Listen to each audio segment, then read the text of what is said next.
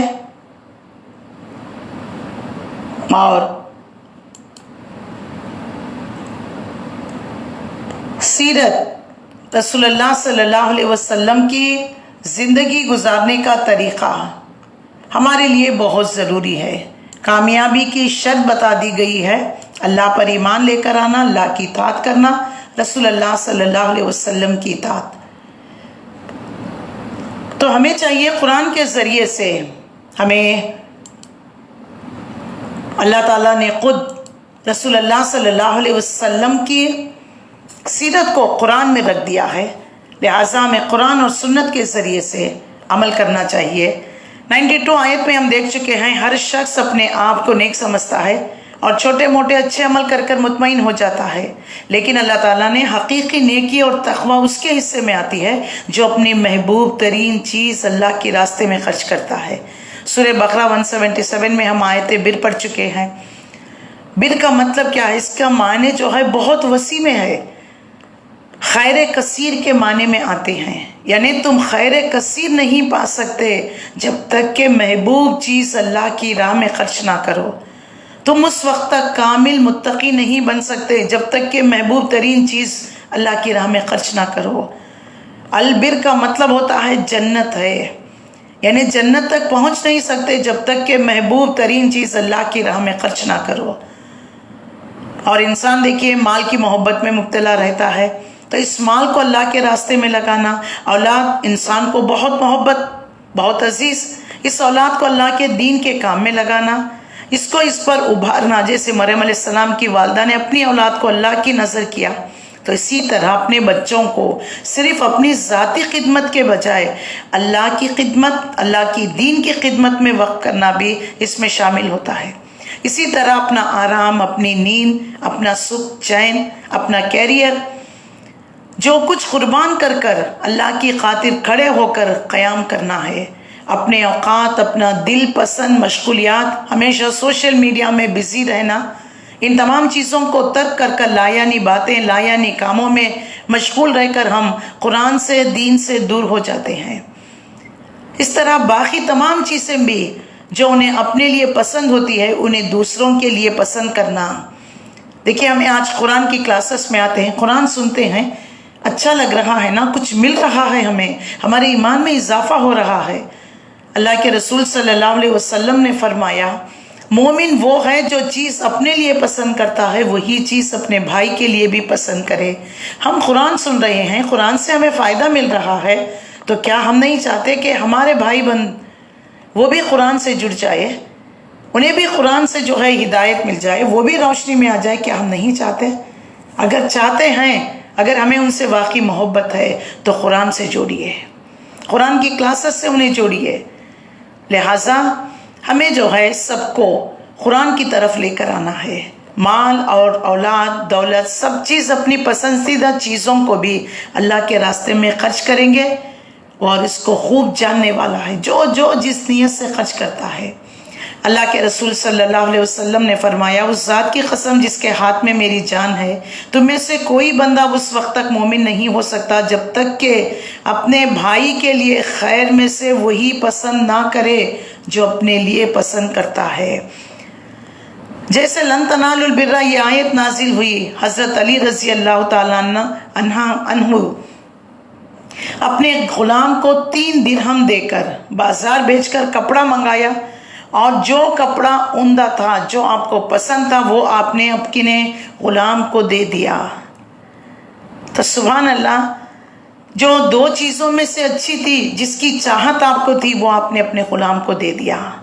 اسی طرح حضرت ابو طلحہ انصاری رضی اللہ تعالیٰ عنہ 600 درخت کا، کھجور کے درختوں کا باغ جس میں نہر چشمہ بہ رہا تھا، وہ اللہ کی راہ میں انہوں نے وقف کر دیا۔ تو صحابہ اکرام کی زندگی دیکھ لیجئے، عمل سے بھری پڑی ہوئی ہے۔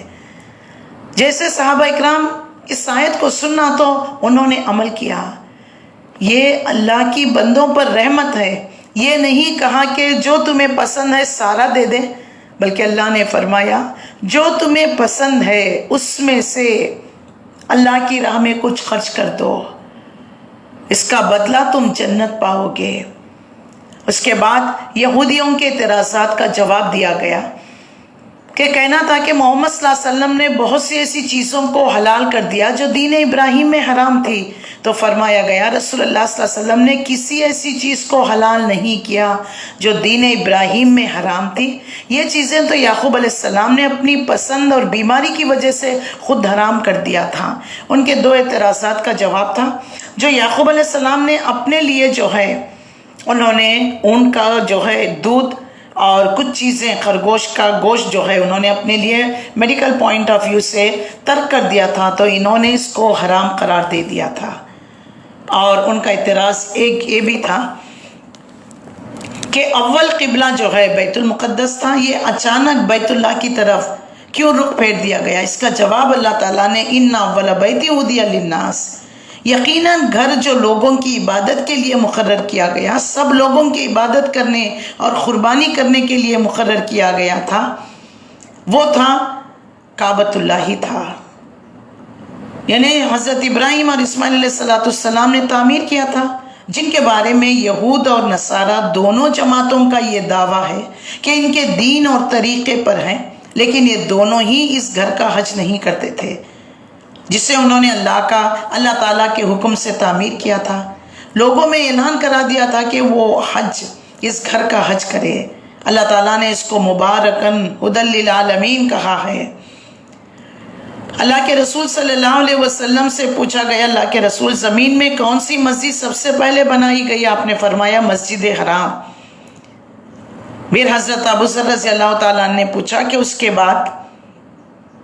آپ نے فرمایا مسجد اقصیٰ۔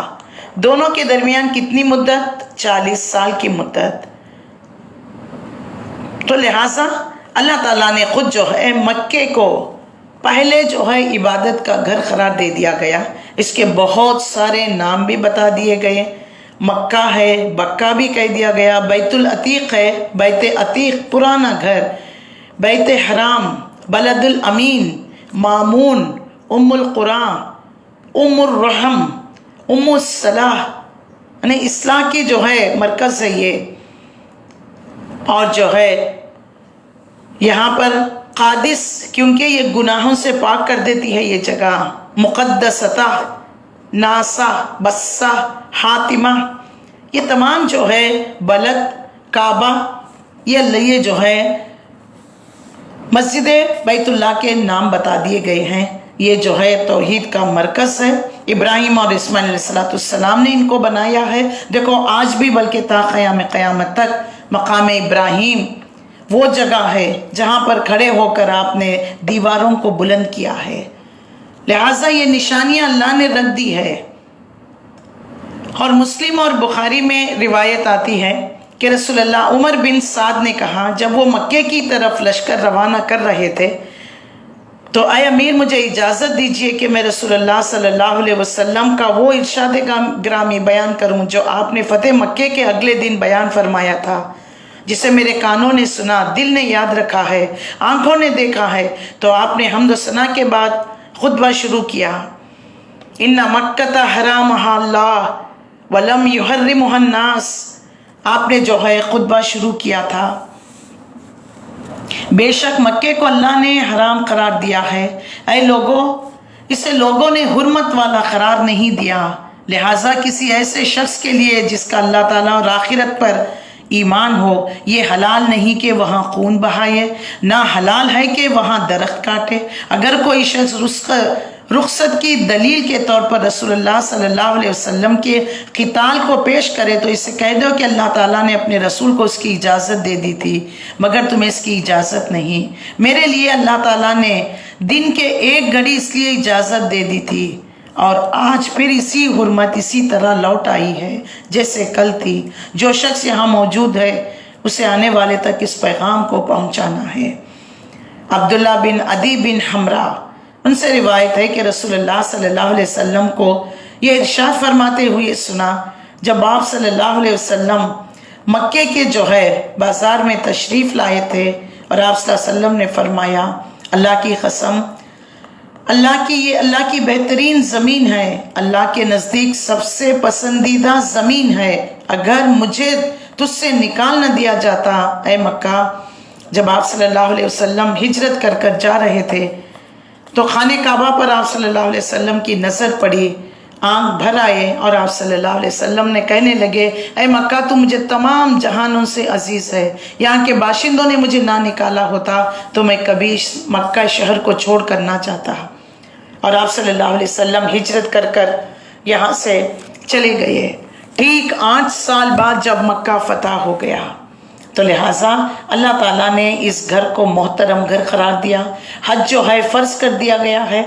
اور آپ صلی اللہ علیہ وسلم جب ابراہیم اسماعیل علیہ السلام نے خانہ کعبہ کی دیواریں تعمیر کی، اللہ نے جو ہے ابراہیم علیہ السلام کو حکم دیا کہ آواز لگائیے، آپ کی آواز دنیا کے گوشے گوشے تک پہنچانا یہ ہمارا ذمہ ہے۔ اس دن سے لے کر تا قیامت تک حج جاری و ساری رہے گا۔ حج کی فضیلت کو واضح کرتے ہوئے حضرت عبداللہ ابن عمر رضی اللہ تعالی عنہ کی روایت ہے کہ رسول اللہ نے فرمایا بنی الاسلام علی 5 شہادت اللہ الہ الا اللہ وان محمد الرسول اللہ اقام الصلاۃ و ایتاء الزکاۃ و صوم رمضان و حج البیت، رواہ البخاری۔ حضرت عبداللہ ابن عمر کہتے ہیں رسول اللہ نے فرمایا اسلام کی بنیاد 5 چیزوں پر ہے، کلمہ شہادت، نماز قائم کرنا، زکوٰۃ دینا، رمضان کے روزے رکھنا، حج بیت اللہ کی زیارت کرنا۔ رسول اللہ صلی اللہ علیہ وسلم نے اس کی فضیلت کو واضح کرتے ہوئے اس کی فرضیت کو فرمایا۔ اس کے راوی جو ہے حضرت ابو ہریرہ ہے۔ لوگوں تم پر اللہ نے حج فرض کر دیا ہے لہٰذا حج کرو۔ ایک آدمی نے پوچھا رسول اللہ کیا ہر سال حج کریں؟ رسول اللہ خاموش رہے حتیٰ کہ صحابی نے 3 مرتبہ یہی سوال۔ آپ صلی اللہ علیہ وسلم نے فرمایا اگر میں ہاں کہہ دیتا تو تم پر ہر سال حج کرنا فرض ہو جاتا اور تم نہ کر سکتے۔ پھر فرمایا جو چیز میں تمہیں بتاؤں اس کو لے لیا کرو، جس میں خاموشی اختیار کر لیا کروں تو اسے چھوڑ دیا کرو۔ تو لہٰذا زندگی میں 1 مرتبہ حج فرض کر دیا گیا ہے، اور اس کی فضیلت چاہے حج ہو یا عمرہ ہو۔ آپ صلی اللہ علیہ وسلم نے فرمایا، حضرت ابو ہریرہ اس کے راوی ہیں، رسول اللہ صلی اللہ علیہ وسلم نے فرمایا عمرہ ان تمام گناہوں کا کفارہ ہے جو موجودہ اور گزشتہ عمرے کے درمیان سردرد ہو جاتے ہیں۔ حج مبرور کا بدلہ تو جنت ہے، بخاری نے اس کو روایت کیا ہے۔ عمر ابن العاص رضی اللہ تعالی عنہ کی روایت ہے، رسول اللہ کی خدمت میں حاضر ہوا، عرض کیا اپنا دایاں ہاتھ آگے بھیجیے، میں آپ صلی اللہ علیہ وسلم کے ہاتھ پر بیعت کروں۔ رسول اللہ نے اپنا دایاں ہاتھ آگے کیا تو میں نے اپنا ہاتھ پیچھے سے کھینچ لیا۔ رسول اللہ نے پوچھا کہ کیا بات ہے؟ تو میں نے عرض کیا رسول اللہ شرط رکھنا چاہتا ہوں۔ آپ نے فرمایا کیسی شرط؟ میں نے عرض کیا گزشتہ گناہوں کی مغفرت۔ تو آپ صلی اللہ علیہ وسلم نے فرمایا کیا تمہیں معلوم نہیں کہ اسلام میں داخل ہونا تمام گناہوں کی بخشش یعنی تمام گناہوں کو مٹا دیتا ہے، ہجرت تمام گناہوں کو مٹا دیتی ہے اور حج تمام گناہوں کو مٹا دیتا ہے۔ سبحان اللہ۔ تو حج کرنا تمام گناہوں کی بخشش ہے۔ سنت کے مطابق حج ادا کرنے سے تمام گناہ معاف کر دیے جاتے ہیں۔ حضرت ابو ہریرہ سے روایت، رسول اللہ کو فرماتے ہوئے سنا جس نے اللہ کی رضا کے لیے حج کیا اور اس دوران کوئی بےہودہ بات یا گناہ نہ کیا، حج کر کے اس طرح گناہوں سے پاک لوٹے گا جس طرح اس کی ماں نے اسے آج ہی جنا ہے۔ اور پے در پہ حج اور عمرہ محتاجی اور فقر و فاقہ کو دور کرتی ہے۔ حضرت عمر رضی اللہ تعالیٰ عنہ سے روایت، آپ صلی اللہ علیہ وسلم نے فرمایا پے در پہ حج کرنا یا عمرہ کرنا بے شک یہ دونوں فقر و فاقہ اور گناہوں کو اس طرح دور کر دیتے ہیں جس طرح بھٹی لوہے کے میل کچیل کو دور کر دیتی ہے۔ ایمان باللہ اور جہاد کے بعد سب سے افضل ترین عمل حج قرار دیا ہے۔ حضرت ابو ہریرہ رضی اللہ تعالیٰ عنہ کی روایت، انہوں نے رسول اللہ سے سوال کیا اللہ کے رسول کون سا عمل سب سے افضل ہے؟ یہ ای العمل الافضل؟ ایمان باللہ ورسولہ، قیل ثم ماذا؟ قال لجہاد فی سبیل اللہ، قیل ثم ماذا؟ قال مبرور، حج مبرور۔ کون سا عمل سب سے افضل ہے؟ آپ نے فرمایا اللہ اس کے رسول پر ایمان لانا۔ کہا گیا اس کے بعد؟ آپ صلی اللہ علیہ وسلم نے فرمایا اللہ کی راہ میں جہاد کرنا۔ اس کے بعد حج مقبول۔ بخاری اور مسلم نے روایت کیا ہے۔ تو یہ اللہ کو پسندیدہ عمل ہے، لہٰذا حج کرنا چاہیے۔ حج میں دیری نہیں کرنی چاہیے، ٹال مٹول نہیں کرنا چاہیے۔ جو استطاعت رکھتا ہو پھر بھی وہ حج نہ کرے، وہ یہودی ہو کر مرے یا نصرانی ہو کر مرے، اس کی موت جو ہے مسلمان کی موت نہیں ہے، رسول اللہ صلی اللہ علیہ وسلم نے فرمایا۔ تو ہمیں چاہیے حج میں جلدی کرنی چاہیے۔ خواتین، بوڑھے، کمزور لوگوں کو حج کا ثواب جہاد کے برابر ہے۔ حسن ابن علی رضی اللہ تعالیٰ عنہ کہتے ہیں کہ ایک آدمی رسول اللہ کے پاس آئے اور کہا، میں کمزور دل اور ضعیف آدمی ہوں۔ آپ صلی اللہ علیہ وسلم نے فرمایا، ایسا جہاد کرو جس میں تکلیف نہیں، یعنی حج کیا کرو۔ اس کو طبرانی نے روایت کیا ہے۔ حضرت عائشہ صدیقہ سے روایت ہے کہ میں نے عرض کیا، یا رسول اللہ، ہمیں معلوم ہے کہ جہاد سب سے زیادہ افضل عمل ہے، کیا ہم جہاد نہ کریں؟ آپ صلی اللہ علیہ وسلم نے فرمایا، تم خواتین کا جہاد، عمدہ ترین جہاد حج مبرور ہے، اور حج اور عمرہ ادا کرنے والوں کی دعا اللہ قبول کرتا ہے۔ عبداللہ بن عمر رضی اللہ تعالیٰ عنہ کی روایت، آپ صلی اللہ علیہ وسلم نے فرمایا، اللہ 5 لوگوں کی دعا رد نہیں کرتا: غازی فی سبیل اللہ، جو اللہ کی راہ میں جہاد کرے، عمرہ ادا کرنے کے لیے اللہ کے مہمان جو ہوتے ہیں ان کی، بیمار کی دعا، اور جو ہجرت کے لیے نکلا، روزے دار کی دعا، اور ایک غائبانہ طور پر اپنے بھائی کے لیے جو دعا کرتا ہے۔ سبحان اللہ۔ تو حج کی اتنی فضیلت بیان کر دی گئی ہے، تو لہٰذا ہمیں حج کرنا چاہیے۔ حج کرنے میں جلدی کرنی چاہیے، ٹال مٹول ہمیں نہیں کرنی چاہیے۔ اللہ تعالیٰ نے ہمیں یہاں پر اس بات کا حکم دے دیا ہے۔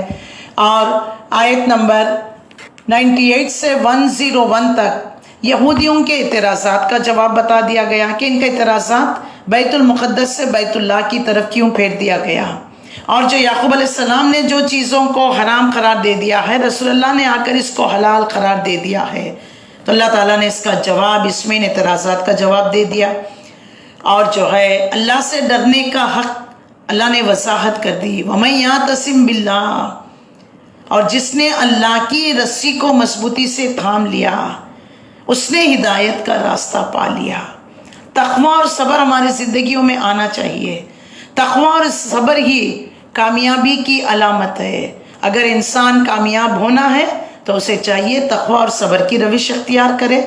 وَاعْتَصِمُوا بِاللَّهِ، اللہ کی رسی کو مضبوطی کے ساتھ تھام لے۔ اور اللہ سے ڈرنے کا حق کیا ہے؟ حضرت عبداللہ ابن مسعود رضی اللہ تعالیٰ عنہ بیان کرتے ہیں، اللہ سے ڈرنے کا حق یہ ہے کہ اس کی اطاعت کی جائے، اس کی نافرمانی نہ کی جائے، اسے یاد رکھنا چاہیے، اسے بھولنا نہیں، اس کا شکر ادا کرنا چاہیے، اس کا کفران نعمت نہیں کرنا چاہیے۔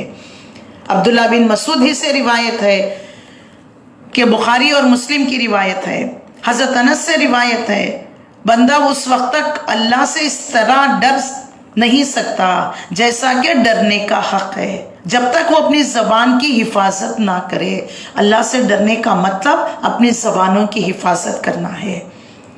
اس کے بعد اللہ تعالیٰ نے ایک امت کے لیے حکم دے دیا گیا، جہاد کرنا ہے، کفر کے خلاف دعوت و تبلیغ، جیسا ابراہیم علیہ السلام نے کفر کو مٹانے کے لیے دعوت و تبلیغ، ظلم کو مٹانے کے لیے جہاد کرنا چاہیے، اور باطل نظریات سے، طاغوتی نظام سے ہمیں لڑنے کے لیے مضبوط شمشیر کیا ہونی چاہیے؟ قرآن، اور بہترین ڈیڈیکیٹڈ جماعت ہمیں ہونی چاہیے، جو لوگ جینے مرنے پر اپنی زندگی گزارنے والے، اللہ کی دین کے غلبے کی خاطر، جیسے صحابہ اکرام رضی اللہ تعالی عنہ کی تھی۔ تو لہٰذا رسول اللہ صلی اللہ علیہ وسلم نے ایک بہترین جماعت کو تشکیل کر فرما دیا۔ حضرت جابر رضی اللہ تعالیٰ عنہ کی روایت ہے، رسول اللہ نے فرمایا، رسول اللہ صلی اللہ علیہ وسلم کو اپنی وفات سے 3 دن پہلے یہ ارشاد فرماتے ہوئے سنا، تم میں سے کوئی شخص فوت نہ ہو مگر اللہ عز و جل کے ساتھ حسن ظن رکھتے ہوئے صحیح بخاری نے روایت کیا ہے، حضرت ابو ہریرہ سے روایت ہے کہ رسول اللہ صلی اللہ علیہ وسلم نے فرمایا، اللہ تعالیٰ ارشاد فرماتا ہے، میرے بندے میرے بارے میں جیسے گمان رکھتا ہے میں اس کے ساتھ ویسا ہی سلوک کرتا ہوں۔ تو اللہ کے ساتھ ہمیشہ اچھا گمان رکھنا چاہیے، اللہ کی رسی کو مضبوطی کے ساتھ تھامنا اور جماعت کے ساتھ مل کر رہنا ہے۔ مل کر رہنے کا اللہ نے ہمیں حکم دے دیا ہے، وَاعْتَصِمُوا بِحَبْلِ اللَّهِ جَمِيعًا وَلَا تَفَرَّقُوا، اور تفرقوں میں نہ بچ جانا۔ اللہ تعالیٰ 3 باتوں کو پسند فرماتا ہے، 3 باتوں کو تمہارے لیے ناپسند فرماتا ہے۔ تمہارے لیے پسند یہ فرماتا ہے کہ تم صرف اور صرف اللہ کی عبادت کرو، اس کے ساتھ کسی کو شریک نہ ٹھہراؤ، تم سب مل کر اللہ کی رسی کو مضبوطی کے ساتھ تھام لو، تفرقہ بازی اختیار نہ کرو۔ جن کو اللہ تعالیٰ تمہارے حکمران بنا دے ان کی خیر خواہی کرو۔ جن باتوں کو اللہ تعالیٰ تمہارے لیے پسند فرماتا ہے وہ بے مقصد ادھر ادھر کی باتیں ہیں، یعنی جو چیزیں ناپسند ہیں وہ ہے بیکار لغو قسم کی باتیں، کثرت سوال، مال کا ضیاع، یعنی اسراف میں مال کو خرچ کرنا۔ اللہ کی نعمتوں کو یاد کرو، اللہ نے قرآن جیسی نعمت اور کس طرح جہالت میں اوس اور خزرج مبتلا تھے، اللہ کے رسول صلی اللہ علیہ وسلم نے انہیں شیر و شکر بنا دیا۔ اسلام نے آ کر، ایمان نے آ کر، قرآن نے آ کر ان کو بھائی بھائی بنا دیا۔ انصار اور مہاجر کو آپ صلی اللہ علیہ وسلم نے بھائی بھائی بنا دیا۔ تو اللہ تعالیٰ نے ہمیں اس آیتوں میں، آیت نمبر 104 سے لے کر 110 تک، وَلْتَكُمْ مِنْكُمْ أُمَّةٌ يَدْعُونَ إِلَى الْخَيْرِ تَأْمُرُونَ بِالْمَعْرُوفِ وَيَنْهَوْنَ عَنِ الْمُنكَرِ وَتُؤْمِنُونَ بِاللَّهِ وَأُولَٰئِكَ هُمُ الْمُفْلِحُونَ، یہی لوگ کامیاب ہوں گے، یہی لوگ نجات پانے والے ہوں گے۔ اس آیت کا مقصد یہی ہے کہ اس امت میں ایک جماعت ایسی ہونی چاہیے جو اس کام کے لیے سرگرم ہو۔ وہ یہ بات امت کے ہر فرد پر واجب آتی ہے۔ ابو سعید خدری سے مروی ہے، رسول اللہ صلی اللہ علیہ وسلم نے فرمایا، تم میں سے کوئی شخص جب کسی برائی کو دیکھے تو اسے اپنے ہاتھ سے روکنے کی کوشش کرے، اگر اس کی استطاعت نہ ہو تو زبان سے، اگر اس کی بھی نہ ہو تو وہ دل میں ہی اس کو برا سمجھے۔ اور جو ہے حشر کے دن 2 ہی چہرے، کامیابی ناکامیاب، کامیابی والوں کے چہرے سفید چمک رہے ہوں گے، ناکام جن کے چہروں پر کالک چھائی ہوئی ہوگی اور وہ ڈر رہے ہوں گے۔ لہٰذا ایک امت کی تشکیل جو کی گئی ہے، میری اور آپ کی ذمہ داری اس قرآن کو لوگوں تک پہنچانا، سسکتے ہوئے لوگوں کو، تڑپتی ہوئی روحوں کو اندھیروں سے نکال کر قرآن کی روشنی میں لے کر آنا ہے۔ اس کے لیے ایک جماعت کا ہونا بہت ضروری ہے۔ جماعت پر اللہ کا ہاتھ ہوتا ہے، کوئی بھی کام انفرادی طور پر انسان نہیں کر سکتا، اور لہٰذا اللہ تعالیٰ نے جماعت میں جڑے رہنے کا ہمیں حکم دے دیا گیا ہے۔ تو ہمیں چاہیے کہ اس کام کو امر بالمعروف نہی عن المنکر، اس فریضے کو ہمیں انجام دینے کے لیے ایک جماعت کی شکل میں ہمیں اس کام کو بجا لانا ہے۔ لہٰذا اللہ کے رسول صلی اللہ علیہ وسلم نے ایک امت کی، ایک بہترین امت کی تشکیل کی، آپ صلی اللہ علیہ وسلم نے۔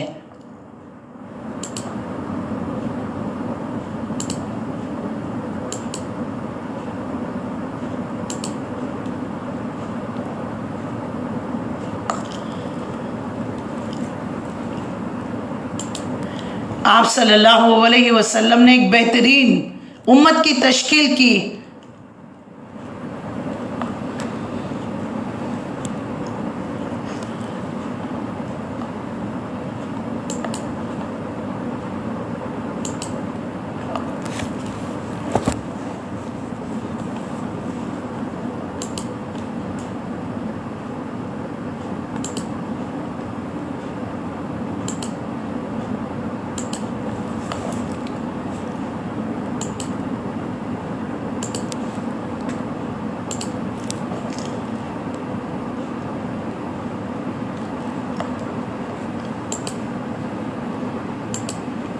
اعوذ باللہ من الشیطان الرجیم، بسم اللہ الرحمن الرحیم۔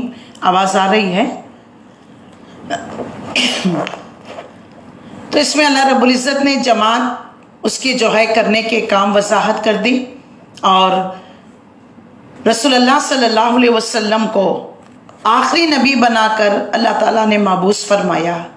پچھلی امتوں کو جو ہے ڈسکارڈ کرنے کا مقصد، اس امت کو ہٹانے کا مقصد یہی رہا کہ انہوں نے اللہ کی دی ہوئی ذمہ داری کو پورا نہیں کیا، انہوں نے تورات کو نافذ نہیں کیا، اللہ کی آیتوں کے ساتھ کھلواڑ کرتے رہے،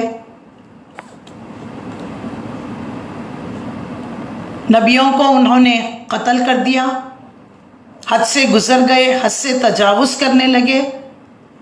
اس لیے اللہ تعالیٰ نے انہیں ہٹا کر امت مسلمہ کو یہ ذمہ داری دے دی گئی۔ اللہ تعالیٰ ہمیں بھی اس بات کا وارن کر رہا ہے، آیت نمبر 152 سے لے کر 180 تک، یا ایھا الذین آمنوا لا تکونوا کالذین کفروا، اے لوگوں جو ایمان لائے ہو تم ان لوگوں کی مانند نہ ہو جاؤ جنہوں نے کفر کیا۔ کن نے کفر کیا؟ پچھلی امتوں نے۔ اور جو ہے جہاد سے جس طریقے سے جب سمیل نمی کے زمانے میں انہوں نے آ کر کہا کہ ہمیں ایک بادشاہ مقرر کریے، اس کی زیر نگرانی ہم اپنا فلسطین واپس لیں گے، جہاد کریں گے، تو نبی نے کہا کہ دیکھو پچھلے تمہارے باپ دادا نے بھی یہی بات کہی تھی، لیکن جہاد سے منہ موڑ گئے موسیٰ نبی کے زمانے میں، کہیں تم بھی منہ نہ پھیر لو۔ تو انہوں نے کہا کہ نہیں، ہم جہاد کریں گے۔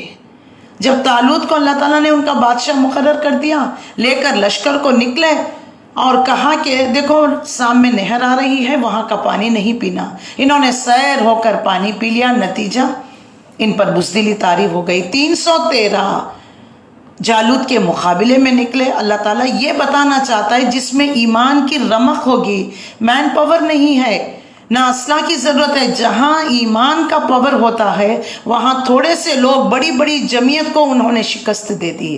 یہی سنت رہی ہے اللہ تعالیٰ کی، جو کوئی ایمان لے کر آتے ہیں وہ بڑے بڑے جو ہے جماعتوں پر غالب آ گئے۔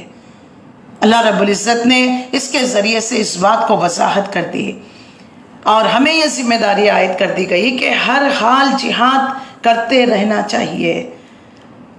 اور اللہ تعالیٰ نے مشکلات میں صبر کرنے کا ہمیں حکم دے دیا، یا ایھا الذین آمنوا استعینوا بالصبر والصلاۃ ان اللہ مع الصابرین، بے شک اللہ صبر کرنے والوں کے ساتھ ہے۔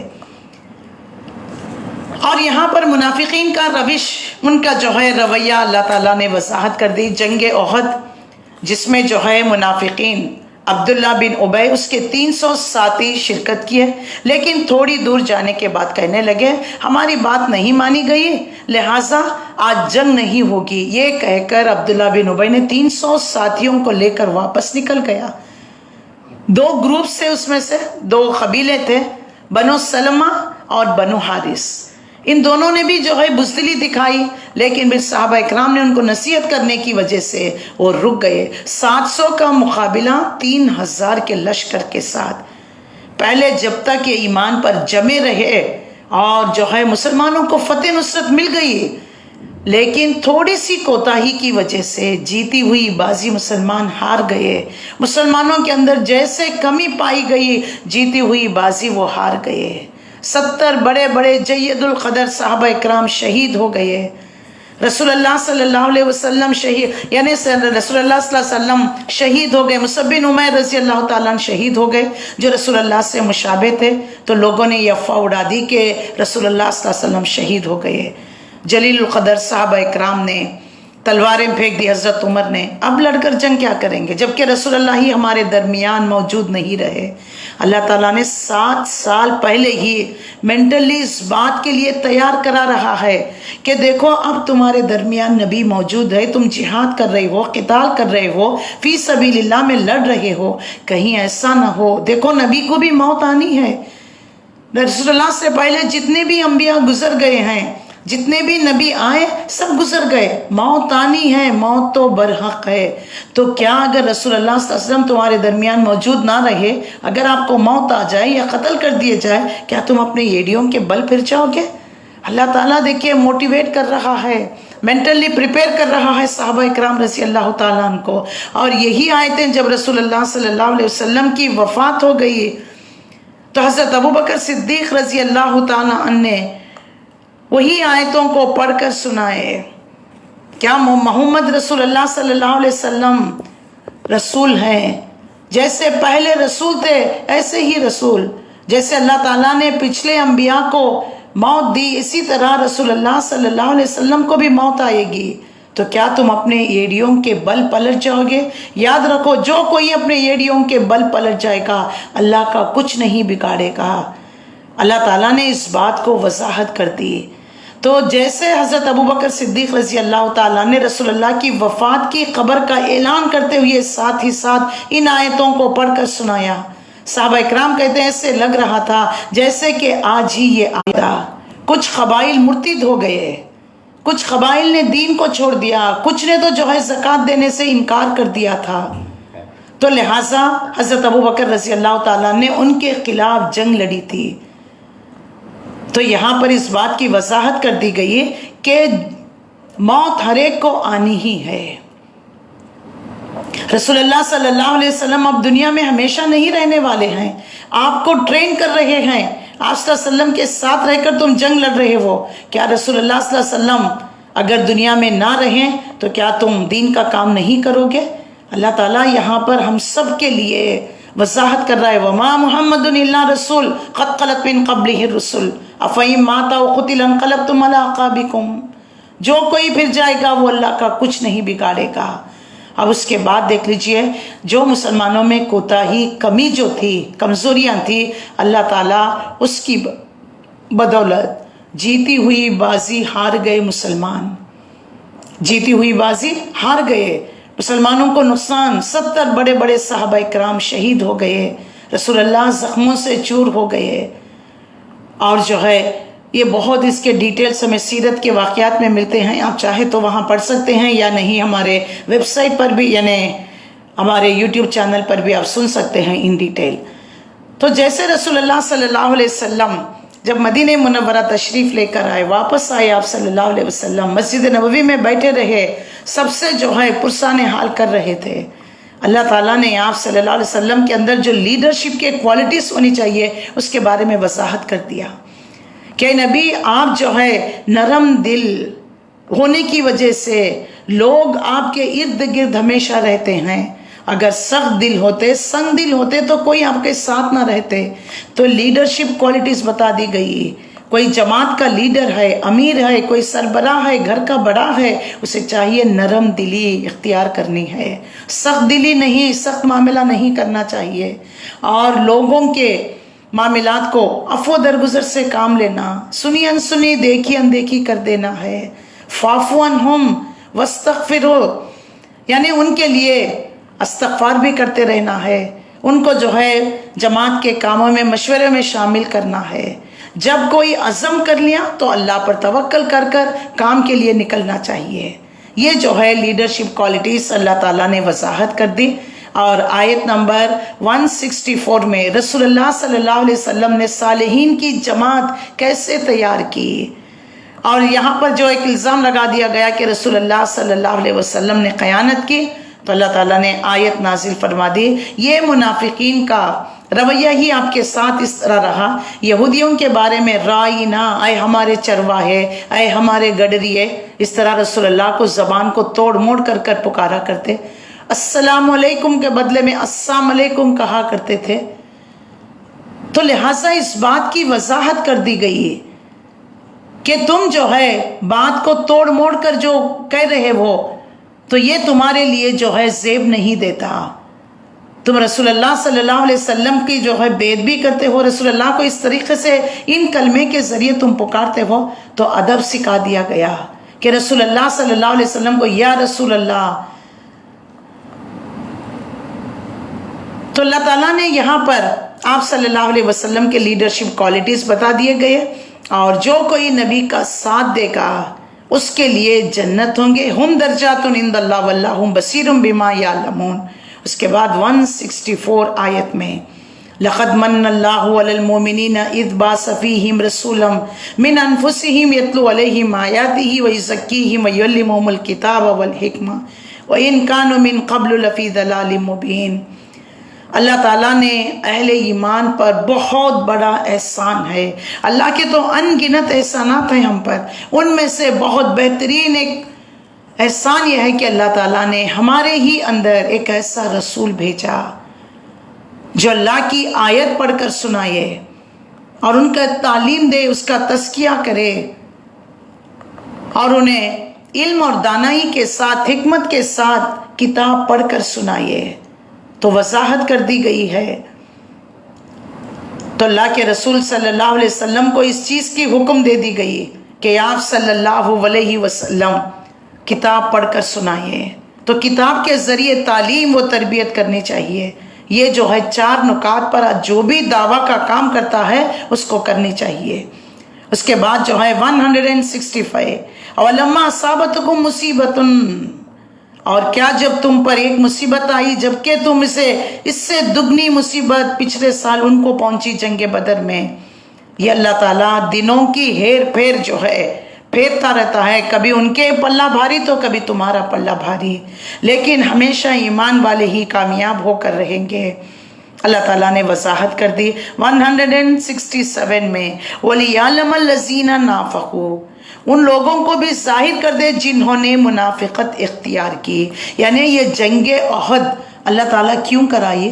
اللہ چاہتا تو ایسے ہی مسلمانوں کو کامیابی دے دیتا، لیکن اس کی حکمت کو وضاحت کر دی گئی۔ اس کی حکمت یہ ہے، اللہ تعالیٰ مومنوں کو اور منافقوں کو چھانٹنا چاہتا ہے، بتانا چاہتا ہے کون مومن ہے کون منافق ہے۔ ورنہ سب جو ہے 1000 کا لشکر تو نکلا لیکن 300 واپس آ گئے۔ اور اللہ تعالیٰ ان کے دلوں کے بھید، ان کے دلوں کے راز کھول کر تمہارے سامنے لانا چاہتا تھا، کیونکہ عبداللہ بن ابی بڑا سردار تھا، لوگوں میں اس کی بڑی مانی جاتی تھی، کیونکہ رسول اللہ صلی اللہ علیہ وسلم کے آمد سے پہلے لوگ اس کو جو ہے اپنا بادشاہ تسلیم کر چکے تھے، ابھی تاج پوشی باقی تھی، اتنے میں رسول اللہ صلی اللہ علیہ وسلم مدینہ منورہ تشریف لے کر آئے، اس کی بادشاہت دھری کی دھری رہ گئی۔ اس دن سے وہ رسول اللہ کا، اہل ایمان کا، اسلام کا وہ دشمن ہو گیا۔ تو دیکھیے، اور جب بھی ہر جمعے کے دن سب سے پہلی صف میں وہی رسول اللہ خطبہ دینے کے لیے کھڑے ہوتے، وہ بھی کھڑا ہو جاتا، کہتا کہ دیکھو لوگوں، یہ اللہ کے رسول ہیں، ان کی بات ماننا، ان کی بات غور سے سننا۔ اور رسول اللہ کے پیچھے اس نے نمازیں پڑھ رہا تھا، تو یہ دکھاوے کے لیے کہ وہ بھی مومن ہے۔ اللہ تعالیٰ ان کو جو ہے منافقین کے بارے میں اگر رسول اللہ کہہ دیتے تو دیکھیے لوگ رسول اللہ کی بات نہ مانتے، کیونکہ یہ تو اتنا بڑا سردار ہے، لوگ اس کی بات مانا کرتے تھے۔ ابھی آگے جا کر پڑھیں گے کہ سورہ نور میں کس طریقے سے واقعہ افک آتا ہے۔ حضرت عائشہ رضی اللہ تعالیٰ عنہ پر بہتان اس نے لگایا، اور اس نے کہا تھا کہ جو عزت والا مدینے جا کر ذلیل کو باہر کر دے گا۔ دیکھو ان کی مثال ایسی ہے، کتوں جیسے، ان کو کھلاؤ پلاؤ، وہ موٹے تازے ہو کر ہم ہی کو کاٹنے کو دوڑے۔ اس طریقے کی باتیں رسول اللہ اہل ایمان کے مطابق اس نے کہا تھا، لیکن باپ جتنا پکا منافق، رئیس المنافق اس کا لقب ہی ہے، بیٹا عبداللہ پکا مومن۔ جیسے وہ مدینہ منورہ پہنچے تلوار لے کر کھڑے ہو گئے، جب تک رسول اللہ اجازت نہیں دیں گے آپ مدینے میں داخل نہیں ہو سکتے۔ تو لہٰذا اللہ تعالیٰ نے ان کا کچا چٹا لوگوں کے سامنے لانا چاہتا تھا، اسی لیے یہ جنگیں ہوئی ہیں۔ اور ان منافقوں سے کہا گیا کہ آؤ اللہ کی راہ میں جنگ کریں، یا کم سے کم اپنے شہر کا دفاع کریں۔ یہ ان کی طرف اشارہ عبداللہ بن ابی جو 300 ساتھیوں کو لے کر واپس جا رہا تھا، اس وقت ان سے کچھ لوگوں نے کہا کہ کس طرح کا معاملہ کر رہے ہو، اس وقت تو لشکر سامنے ہے، یہ 1000 نکلے ہوئے ہیں، 3000 کا مقابلہ ہے، ایسے وقت میں تم اپنے ساتھی 300 کو لے کر نکل جاؤ گے؟ تو انہوں نے کہا اگر ہم سمجھتے کہ جنگ ہوتی ہے تو ہم ضرور تمہارا ساتھ دیتے، یعنی یہ تو در حقیقت جو ہے تم نے مات کر لیا، تم نے اپنے سے مشورہ کر لیا، اب تم نکل پڑے، لہٰذا جنگ نہیں ہوگی، یہ کہہ کر واپس لے کر آ گیا۔ اللہ تعالیٰ کیجئے کہ وہ گھروں میں بیٹھے رہتے، اور جو ہے بڑے بڑے محلات میں بھی اگر وہ چھپ کر بیٹھتے، موت کا وقت اگر لکھا ہوا ہے تو ان کو موت وہاں پر بھی آ جاتی۔ تو اس سے پتہ چلتا ہے موت کا وقت، جگہ متعین، یہ تقدیر کا مسئلہ ہے۔ تقدیر کے بارے میں آیت ہے یہ کہ کہتے تھے کہ اگر وہاں نہ لے جاتے تو بچ جاتے، یہاں لے جاتے تو ہو جاتا، ٹریٹمنٹ صحیح نہیں ہوا، نہیں، یہ اللہ تعالیٰ نے جو ہے ذریعہ بناتا ہے۔ موت کہیں لکھی ہوتی ہے، وہاں پر نہ بھی جانے کا ہوگا تو وہ گھسیٹ کر لے کر آ جاتا ہے انسان کو۔ اللہ تعالیٰ یہاں پر وضاحت کرتا ہے جو لوگ اللہ کی راہ میں قتل ہوئے ہیں انہیں مردہ نہ کہو، اب جو لوگ اللہ کی راہ میں مارے گئے نا، ان کو کہا کرتے تھے کہ وہ مردہ ہیں۔ اللہ تعالیٰ فرماتا ہے انہیں مردہ نہ کہو۔ یہی آیت دیکھ لیجئے سورہ بقرہ میں بھی ہم پڑھ چکے ہیں کہ جو لوگ اللہ کی راہ میں مارے جائیں انہیں مردہ نہ کہو، وہ زندہ ہیں لیکن تمہیں اس کا شعور نہیں ہے۔ اللہ نے وضاحت کر دی، لیکن یہاں پر اللہ تعالیٰ آیت نمبر 169 میں واضح کر رہا ہے جو لوگ اللہ کی راہ میں مارے جائیں انہیں مردہ نہ کہو، حقیقت میں وہ زندہ ہیں، اللہ کے پاس رزق پا رہے ہیں۔ اس کے بارے میں ہمیں بہت ساری حدیثیں جو ہے ملتی ہے کہ اللہ کس طریقے سے ان روحوں کو اللہ تعالیٰ جو ہے جنت کے پرندوں کے سبز پرندے ہوتے ہیں، ان کے جو ہے روحوں میں ان شہداء کی روحوں کو اللہ رکھا ہوا ہوتا ہے۔ اس کے بارے میں ہمیں حدیثیں ملتی ہیں۔ تو لہٰذا رسول اللہ صلی اللہ علیہ وسلم نے فرمایا، اب یہ جو لوگ جو ہے افسوس ظاہر کر رہے ہیں کہ کاش نہ جاتے، تو اللہ تعالیٰ نے آیت نازل فرمائی، تم کیوں ان کے بارے میں اتنا افسوس کر رہے ہو؟ جو لوگ اللہ کی راہ میں مارے گئے ہیں ان میں مردہ نہ کہو، وہ تو زندہ ہیں، اللہ کے پاس ان کا اعزاز، اکرام، آنر اور انہیں بہترین رزق دیا جا رہا ہے، اور اللہ تعالیٰ نے ان کو جو انعامات دے رکھا ہے اس کے بارے میں اللہ تعالیٰ فرماتا ہے کہ شہید فی سبیل اللہ دنیا میں مارے جانے کی بدولت، دنیا میں تو بظاہر مر گیا ہے نظر آتا ہے، لیکن آخرت میں ان کی روحیں زندہ رہتی ہیں اور رزق پاتی ہیں۔ اس آیت کا شان نزول یہ ہے کہ رسول اللہ نے 40 یا 70 صحابہ کو بیر معون کی طرف بھیجا تھا۔ یہ جنگ احد کے بعد کا ہی واقعہ ہوا تھا۔ یہ جماعت جو ہے جب اس غار تک پہنچ گئی تو اس کنویں کے اوپر تھے، تو انہوں نے وہاں پڑاؤ کیا اور آپس میں کہنے لگے ہے کون ہے؟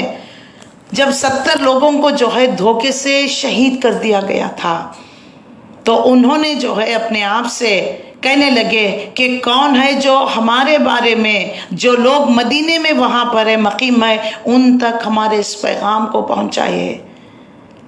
اور جو بیر معون کا واقعہ میں آتا ہے کہ کون ہے جو ہماری جان خطرے میں ڈال کر اللہ اور اس کے رسول کے کلمے ان تک پہنچا دے، ایک صحابی اس کے لیے تیار ہو گئے اور انہوں نے بآواز بلند فرمایا، بیر معون والو سنو، میں اللہ کے رسول کا قاصد ہوں، میری گواہی ہے کہ معبود صرف اللہ ہے اور محمد رسول اللہ اس کے بندے اور رسول ہیں۔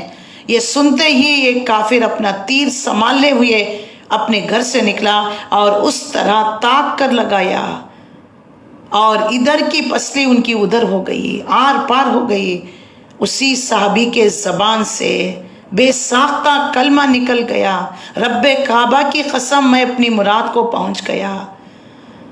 تو اس طریقے سے ان شہداء کے بارے میں بھی اور جو ہے جنگ احد کے شہداء کے بارے میں بھی، جو لوگ اللہ کی راہ میں مارے جائیں انہیں مردہ نہ کہا کرو، وہ اللہ کے پاس ہیں، وہ جو ہے اپنا رزق پا رہے ہیں۔ اور اللہ تعالیٰ نے بھی دیکھیے مسلمانوں پر کیا احسان کیا۔ اب یہ جو کافروں کو بھگایا گیا تھا وہ ایک جو ہے جگہ جا کر رک گئے، پھر دوبارہ مسلمانوں پر حملہ کرنے کا ارادہ کر رہے تھے، تو اللہ تعالیٰ نے ان کے دلوں میں رعب ڈال دیا۔ دیکھو یہ کیسا اللہ کا احسان ہے۔ جب مشرکین نے احد میں مسلمانوں پر سخت حملہ کر دیا، وہ بھاگ گئے، حتیٰ کہ مدینے میں داخل ہو گئے، اور کچھ لوگ بھاگ کر پہاڑ کی چوٹیوں پر چڑھ گئے۔ رسول اللہ لوگوں کو بلا رہے تھے، فرما رہے تھے الیہ عباد اللہ، الیہ عباد اللہ، اللہ کے بندوں میری طرف آؤ، اللہ کے بندوں میری طرف آؤ۔ لیکن جب تم بھاگے جا ساری شہید ہو گئے رسول اللہ صلی اللہ علیہ وسلم کا دفاع کرتے ہوئے، تو اللہ تعالیٰ نے اس میں تمام تبصرے کو وضاحت کرتے ہوئے تم اپنی زبانوں سے ایسی باتیں نہ نکالو۔ اللہ کے احسانات اور کیا تھے؟ اللہ تعالیٰ نے جنگ میں مومنوں پر اونگ طاری کر دی۔ یہ اللہ کا اپنے بندوں پر احسان ہے جب اس نے ان پر سکینت اور آنکھ کو نازل کر دی، اونگ نازل کر دی، اور تلواریں ان کے ہاتھوں سے رہنا ہے ٹل یو سکسیس، جب تک کہ کامیابی نہ مل جائے۔ تو اللہ کے رسول صلی اللہ علیہ وسلم کو یہاں پر وضاحت کر دی گئی، وہ جمعیت کو لے کر نکلے، ان کے اندر ابھی اور تھوڑی کمزوری تھی، اسی لیے جیتی ہوئی بازی ہار گئے۔